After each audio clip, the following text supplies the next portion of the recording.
course, your affinity to animals, your closeness. You've spoken before about being bullied when you were younger, but this book is your most personal yet. You delve into some quite difficult memories. Why now? Why did you decide to share it now? Some difficult territory. Thank you for being very kind with that question. You're lovely people. Thank you. I felt... Mammy died in February. My mammy. I love my mammy.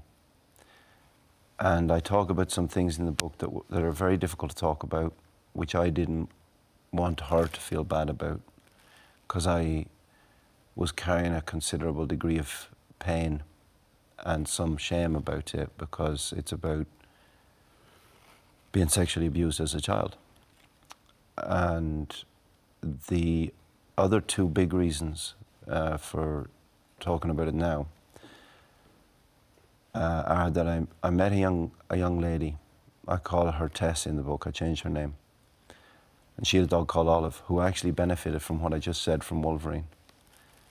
Her dog was going to be put to sleep, and her dog literally saved her life. That's not an exaggeration.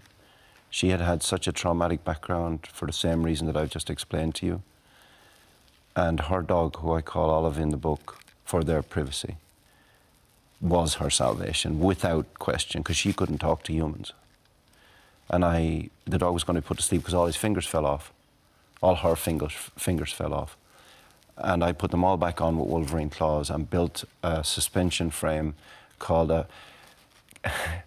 pause, a pedal arch wire scaffold, pause.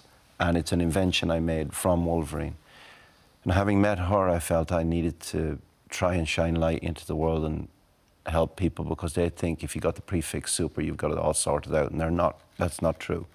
You're just a little boy trying to do his best. And the third reason was, I'm 54. I know I don't look it, thank you.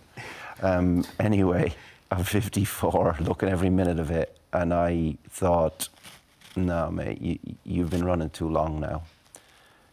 And I felt that the only way to the future was to break through the past and to shine a light for everybody and for myself, the same way as I do in my consulting room. And I wanted to be brutally truthful about my profession as well, because I feel we're possibly veering towards being motivated by money rather than by ethics. And for all of those reasons, I wanted to tell the whole truth, nothing but the truth, so help me, dog.